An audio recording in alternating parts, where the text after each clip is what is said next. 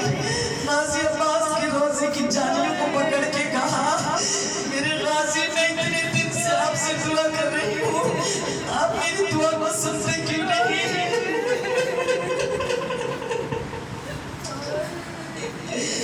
پھر کہتی ہے کہ وہاں کے سارے ڈاکٹروں نے، حکیموں نے جواب دے دیا، آپ بھی کیا مجھے جواب دے کے بھیجیں گے؟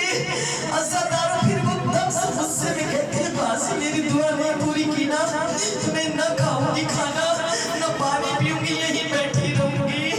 ابھی وہ بیٹھی تھی عزاداروں کے، نہ جانے اس کے دل کیسا تڑپ کہ اس نے کہا، غازی بس آخری واسطہ دے رہی ہوں، آپ کو سکینہ کے گالوں پہ پڑنے والے ان تماچوں کا واسطہ.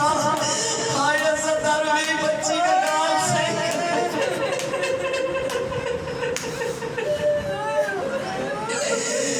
رونے والوں.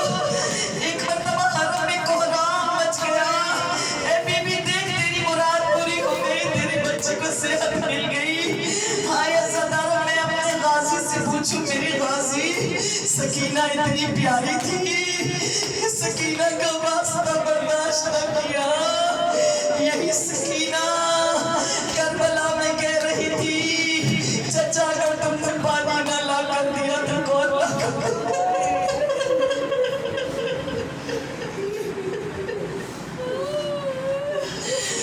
ہائے عباس کہہ رہے ہیں، سکینہ اپنے بابا سے اجازت دلوا دو.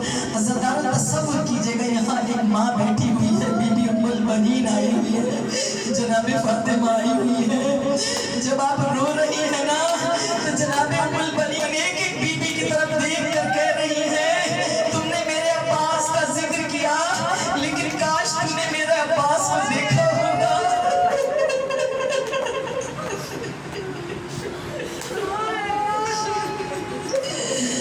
ہائے عزاداروں، عباس سکینہ کی انگلی پکڑ کر جب مولا حسین کی خدمت میں آئی نا، مولا نے ایک نظر عباس کو دیکھا، ایک نظر سکینہ کو دیکھا اور کہا، عباس بہت اچھی سفارش لائے ہو. اور پھر سکینہ کی طرف دیکھ کر کہا، سکینہ کل جب تمہیں تماچے پڑیں گے، گوشوارے چھینیں گے، تمہیں یہ چچا بہت یاد آئے گا.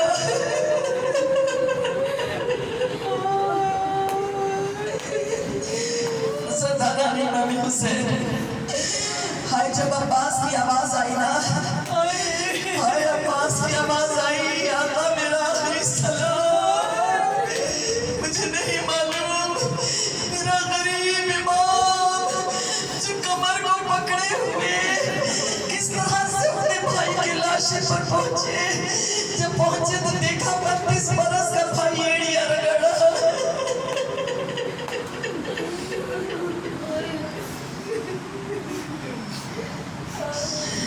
ہائے رونے والوں، ایک مرتبہ میرے مولا نے عباس کا سر اپنے زانوں پر رکھ لیا، عباس کی زمین پر ڈال دیا. کہا، مولا کہتے عباس میرے زانوں پر سر کیوں نہیں رکھتے؟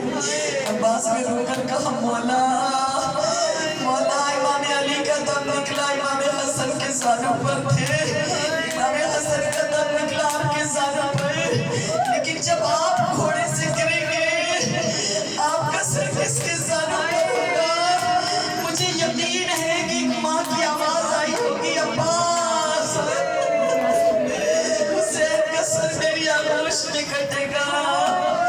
ہاں عزادار، بس آخری جملے عقائد بھی کہا کرتے تھے کہ کائنات کا سب سے مظلوم شہید عباس ہے. کسی نے کہا تھا کہ کربلا کا ہر شہید مظلوم ہے، عباس کیوں مظلوم ہے؟ تو ایک مرتبہ عقائد کو اپنے سر کو پیٹ کر کہا تھا، ہر شہید جب گھوڑے سے گرا اس کے بازو سلامت تھے، لیکن جب عباس